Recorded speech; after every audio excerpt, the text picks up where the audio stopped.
দাদা পায়খানা পরিষ্কার আছে নাকি? দাদা পায়খানা পরিষ্কার।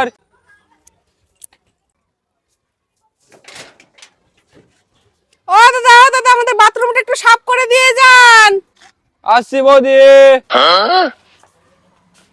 বলছি বৌদি বাথরুমটা কোন দিকে? এই যে দাদা এইদিকে। ও ঠিক আছে।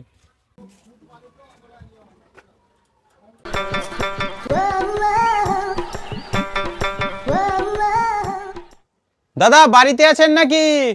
ও দাদা। কে? ও আপনি? আপনার দাদা তো এই মাত্রই তো বাজারে বেরিয়ে গেল। আসুন আসুন আসুন, বসুন বসুন বসুন। এ নিন বৌদি, মিষ্টিটা রাখুন। দাদা তো বাড়িতে নেই, ভাবলাম ছেলের বিয়ের কথা আজকেই পাকা করে যাব। তা আপনার দাদাই তো শুধু ছেলেকে দেখেছে, আমরা তো আর দেখিনি। সঙ্গে করে ছেলেটাকে নিয়ে আসতে পারতেন, তাহলে আমরাও একটু দেখতাম। ছেলের তো এখন কোটি কোটি টাকার ব্যবসা, ছেলের কাছে তাই সময় নেই, তাই আমি একাই আসলাম। তা দাদা আপনার কাছে কি ছেলের কোনো ফটো আছে? হ্যাঁ বৌদি আছে,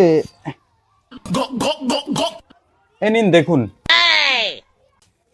বৌদি সাপ তো শেষ হয়ে গেছে, আর তো যদি সাপ দিতেন তাহলে বাথরুমটা আয়নার মতো ঘষে পরিষ্কার করে দিতাম।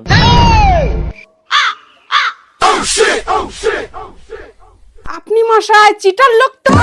আপনার ছেলে বলে কোটি কোটি টাকার ব্যবসা করে, এ কি বাথরুম সাফ করছে? শালার সাওয়াল, এতবারই বাদ দিয়ে আইস কি এইবারই আইসে বাথরুম পরিষ্কার করবে? বেরান চিটার লোক, কোথাকার আমার বাড়ি থেকে বেরান।